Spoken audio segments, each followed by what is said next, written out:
Bonjour à tous, bienvenue sur la chaîne d'Analyse Immo. On cherche des immeubles réels et rentables qui sont gagnants sur le long terme. Aujourd'hui, on va parler des trois types d'investisseurs qui existent. Les investisseurs immobiliers sont bien différents. Il y a tout et n'importe quoi. Il faut pouvoir connaître son profil afin de déterminer ses objectifs à long terme et définir une stratégie en fait qui va correspondre à ce profil, à ses objectifs et s'inscrire vraiment dans une logique patrimoniale qui permet d'être serein lorsqu'on avance et de ne pas paniquer lorsqu'on a des petits imprévus, de construire quelque chose avec son capital et sa capacité d'emprunt si on emprunte évidemment en termes immobiliers. C'est très important de comprendre ces sujets. Après avoir compris son profil investisseur et comment on va fonctionner sur le long terme, on peut déterminer ce qu'on va chercher et comment on va chercher. Restez bien jusqu'à la fin de cette vidéo, il y a tout simplement une petite astuce qui est intéressante à regarder pour tout type d'investissement et je vous donnerai cette astuce. Allez, on commence tout de suite avec le premier type d'investisseur, c'est ce que moi j'appelle l'investisseur sécurité. Un investisseur qui a un patrimoine, qui veut le placer et qui n'a pas forcément besoin de grosses rentabilités pour gonfler ce patrimoine, mais qui va plus être sur un objectif de consolider celui-ci. Ça peut être par exemple les investisseurs qui sont proches de la retraite ou à la retraite. Ça peut être des investisseurs qui sont plus jeunes et qui n'ont pas forcément besoin d'aller chercher beaucoup de rentabilité, mais qui vont vouloir un peu plus de sécurité et peut-être un revenu régulier, quelque chose comme ça. Ils n'ont pas besoin de prendre de risques pour déjà construire ou déjà avoir un patrimoine conséquent, un niveau de vie qui leur convient. Ils sont peut-être déjà rentiers ou veulent l'être, mais pas forcément avec les soucis qui incombent à d'autres types d'investisseurs qui prennent plus de risques parce qu'ils ont besoin d'aller plus vite, tout simplement. Que cherche l'investisseur sécurité? On l'a dit, il cherche à consolider son patrimoine, donc il va chercher dans des grandes villes où il y a beaucoup de demandes locatives, des emplacements plutôt premium, assez prisés, où la rentabilité sera entre guillemets garantie, même si on n'est jamais sûr de rien. Là, on va être tout de suite sur des biens loués à l'année 100% du temps qui rapportent quelque chose régulièrement. Ça rapporte régulièrement et en plus, peut-être dans une logique de succession, ça va pouvoir se transmettre d'une génération à l'autre. Il y a aussi cet objectif de, on va dire, de succession et de patrimoine dans l'investisseur sécurité qui est potentiellement plus âgé. Et sinon, on a une logique de rentier, c'est-à-dire qu'une logique de diversification du patrimoine. S'il y a déjà du risque ailleurs, là on va chercher un peu plus de sécurité. Par exemple, si on a du risque, je ne sais pas moi, sur les marchés financiers, on va chercher à cette fois-ci sécuriser dans l'IMO. Inversement, peut-être que si on a du risque dans l'IMO, on va vouloir sécuriser sur les marchés financiers. Voilà, il y a tout type de stratégies et d'investisseurs qui existent.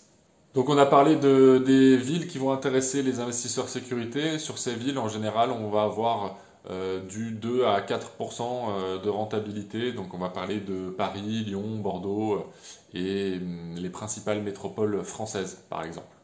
Le deuxième type d'investisseur, c'est la catégorie intermédiaire, sont les investisseurs modérés. Donc c'est pas des investisseurs sécurité et c'est pas des investisseurs qui prennent beaucoup de risques, mais par contre ils vont chercher à avoir un petit peu plus de rentabilité et potentiellement jouer sur des astuces qui existent, style les travaux, les colocs, les immeubles de rapport, et effectivement comme on le voit sur cette chaîne. Donc on va avoir pas mal une stratégie, on va dire, qui va être développée par rapport à cet objectif de rentabilité. Mais par contre, c'est souvent des investisseurs qui ont quand même beaucoup peur du risque, même si du 2 à 3%, ça ne leur convient pas. Il va falloir creuser la stratégie à ce niveau-là et se creuser un peu la tête pour connaître les emplacements. Et là, ça va être des villes plutôt de seconde zone ou des villes très bien peuplé, on va dire, en termes de demande locative, mais par contre où on va chercher du déficit foncier, des choses un peu plus conséquentes en termes de logistique, on va dire. Donc l'investisseur modéré, il va chercher aussi sur des villes entre, je sais pas moi, 200 et 400 000 habitants peut-être, quelque chose comme ça, dans des quartiers plus ou moins bien placés, avec des centres d'intérêt qui sont intelligents. Et l'investisseur modéré va trouver des rentabilités entre 4 et 6%, et ça va très bien lui convenir sur son objectif à lui, à long terme, qui est de, par exemple, avoir un complément de revenus par rapport à son revenu principal et à son activité principale, et il va pouvoir emprunter par rapport à ça, etc.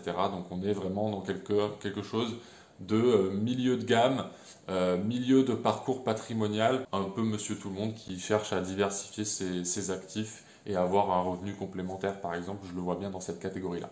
Le dernier type d'investisseur, nous on en a que trois chez Analysimo. On regarde l'investisseur dynamique. On l'appelle comme ça vient du langage du conseil en gestion de patrimoine. Dynamique, pourquoi? Parce que lui, il va avoir un niveau de risque, un profil de risque un peu différent. Il ne va pas avoir peur de perdre du capital contre un rendement, ou de avoir de la vacance locative contre un rendement, etc. Si la vacance locative, par exemple, ne se matérialise pas, c'est tout bénef. Donc lui, il va chercher vraiment le rendement et minimiser le risque par rapport à ce rendement, évidemment. Mais par contre, il ne va pas s'arrêter à tous les risques possibles, lister tous les risques et vouloir les éviter absolument. Il va chercher justement à les comprendre et à les analyser pour en maîtriser les conséquences. L'investisseur dynamique est souvent en début, on va dire, de carrière, ou en début de construction de patrimoine, par exemple. Euh, il veut aller vite, il veut du coup construire un patrimoine, par exemple, pour avoir une retraite le plus tôt possible, devenir rentier le plus tôt possible. Il n'est pas déjà rentier comme le premier investisseur, par exemple. Il n'a pas vraiment de contraintes, le risque lui fait pas peur, comme l'investisseur modéré qui lui est un peu plus porté sur le risque et donc a un peu plus peur. L'investisseur dynamique, lui, il cherche la rentabilité et à aller assez vite en termes de construction, en termes de revenus et on va parler aussi de cash flow positif. Vous avez certainement déjà dû entendre cette expression, où là, il va chercher à faire de l'effet de levier pour emprunter, avoir une mensualité qui est inférieure au loyer qu'il va percevoir. Et comme ça, il construit une capacité d'emprunt de plus en plus grande et un patrimoine de plus en plus conséquent. L'investisseur dynamique, c'est simple, il va aller sur les meilleurs investissements disponibles et il faut absolument qu'il ait une stratégie, parce qu'il y a beaucoup de concurrence sur ces investissements-là, et donc il faut qu'il aille vite, il faut qu'il soit réactif et qu'il aille dans des endroits potentiellement avec moins de concurrence. Donc l'investisseur dynamique, lui, va regarder des villes qui sont très larges. On a vu que le modéré, lui, il était entre 200 et 400 000 habitants. L'investisseur ici, le dynamique, qui veut foncer, il va chercher entre 10 000 et 150, 200 000 habitants. Alors, une ville de 10 000 habitants et une ville de 150 000 habitants, c'est pas du tout pareil. Donc, il y a des stratégies différentes, et l'investisseur dynamique va chercher aussi à multiplier les différentes opérations. Donc, il peut un peu avoir, on va dire, une diversification entre ces types de villes-là, entre 10 000 et 50 000 par exemple. Il y a de très belles opportunités à faire, mais par contre, il faut être conscient qu'on peut avoir une année où, je sais pas moi, on loue bien, une autre année où on loue différemment avec de la vacance locative. Le tout, c'est que cette vacance locative ne plombe pas l'emprunt, par exemple, qui a été fait, et qu'on puisse toujours rembourser les mensualités et attendre des jours meilleurs où il y a un peu plus de taux de remplissage dans le bien en question. Nous, on se focalise sur les immeubles, mais il y a d'autres types de stratégies possibles, ou par exemple un grand appart en colocation. Je sais qu'il y a des investisseurs qui sont très friands de ça, ou il y a d'autres investisseurs qui vont combler un peu les manques par de la location courte durée. Exemple, un immeuble de rapport avec des étudiants. Je sais pas moi, il y a 3 lots, et puis les étudiants partent l'été, mais il se trouve que c'est une ville assez dynamique en termes de tourisme. À tout hasard, une station un peu balnéaire, ou une ville avec je sais pas moi, un peu d'attrait historique, des choses comme ça. Là, on a des vraies stratégies de pros qui sont déployées, et on regarde vraiment les caractéristiques et les données de chaque emplacement qu'on va visiter, vérifier et tester, améliorer en permanence, etc. Donc ça demande vraiment beaucoup de temps et une expertise qui est à développer si c'est notre premier investissement et qui est à conforter si c'est un enchaînement d'investissements qui permettent d'arriver, on va dire, au Graal, qui est le fait d'être rentier et de pouvoir avoir son niveau de vie qui est comblé par les investissements entre guillemets passifs qui arrivent chaque mois sur le compte bancaire. On a des revenus totalement générés par l'investissement immobilier ou l'investissement classique si vous faites d'autres types d'investissements.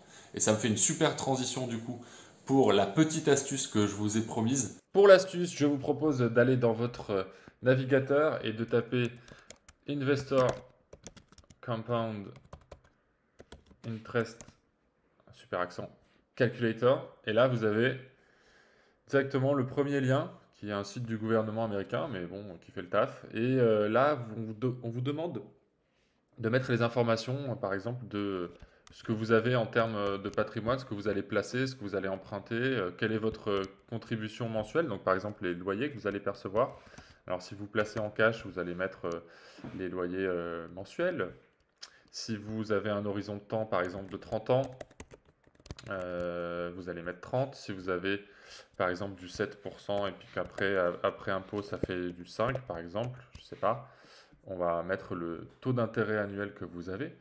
On vous propose aussi de mettre une variable, par exemple, si vous avez plutôt du 7% net ou du 3% net, ça va être 3%, 7%. Et voilà, on va vous proposer du coup qu'en 30 ans, vous avez 1 821 000 de patrimoine par rapport à la somme placée initialement avec vos contributions mensuelles. On peut aussi faire en cash flow positif si vous empruntez les 200 000. Par exemple, si vous avez 300 euros de cash flow positif, ce qui est possible, vous allez avoir 1 100 000 parce que, évidemment, ce n'était pas votre patrimoine au départ. Mais voilà, un petit site intéressant qui n'est pas valable d'ailleurs que pour l'IMO, mais qui peut être valable aussi pour les actions, pour plein de choses, tant qu'il y a de la rentabilité du capital.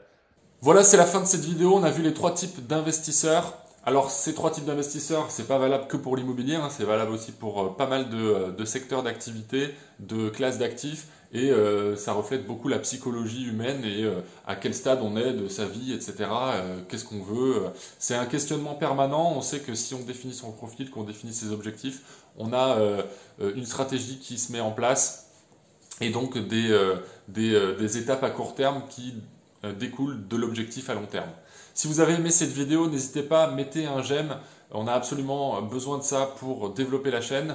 Puis mettez un commentaire aussi parce qu'on va discuter ensemble de votre stratégie, d'éventuellement des questions que vous pourriez avoir. Et je vous dis à bientôt pour de nouvelles vidéos, que ce soit au niveau des conseils pratiques ou de l'analyse immobilière. Chaque semaine, on analyse des investissements réels, rentables et qui sont gagnants évidemment sur le long terme. Merci, à bientôt.